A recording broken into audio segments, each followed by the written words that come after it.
আমি সাঙ্গু টেক্স লিমিটেডের কর্মকর্তা বলতেছি, শ্রমিক বলতেছি।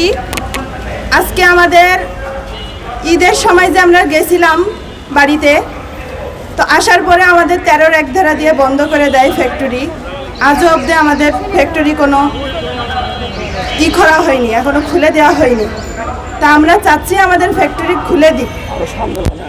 ফ্যাক্টরি যদি না খুলে দেয় তাহলে আমাদের সেভাবে পাওনা দাওনা দিয়ে আমাদের বোঝাই দিক, আমরা অন্য জায়গায় চাকরি নেব।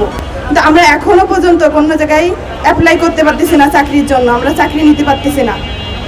আমাদের সব কিছুই আমাদের বন্ধ করে দেওয়া হয়েছে, আমাদের ফিঙ্গার লক বন্ধ করে দেওয়া হয়েছে। আজকে আমাদের অনেক শ্রমিকরা আছে, আজকে আজও পর্যন্ত আমরা চাকরি বাকরি নিতে পারতেছি না। তাহলে আপনারাই বলেন, তাহলে আমরা এখন কোথায় যাব? আমাদেরও তো ফ্যামিলি আছে, আমরা আমাদের ফ্যামিলির আজও পর্যন্ত আমরা এখনো কোনো দিতে পারতেছি না, ভাত উঠাই দিতে পারতেছি না মুখে। আমাদের তো পোলাপান আছে, আমাদের তো দেখতে হবে নাকি? তো উনি এত বড় হয়ে গেছে যে আজকে উনি কোথাও আসতেছে না। আজকে আমাদের এভাবে রাস্তায় রাস্তায় ঘুরাইতেছে আমাদের মালিক, আমাদের গার্মেন্টসের মালিক। তাহলে আপনাদের কাছে আমার একটাই অনুরোধ, আপনারা কিভাবে সমাধান করে দেবেন, কিভাবে আমাদেরকে সমাধান করে দেবেন, সেটা আপনাদের কাছে আজকে এখানে আসা।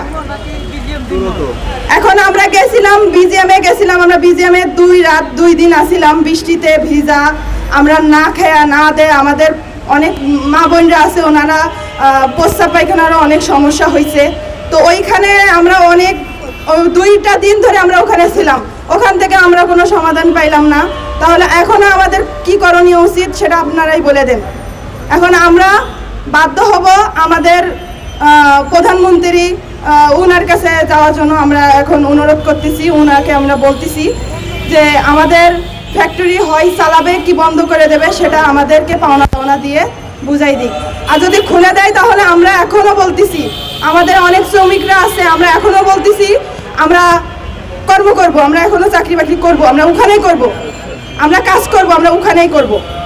উনি যদি খুলে দেয় তাহলে আমরা কাজ করব।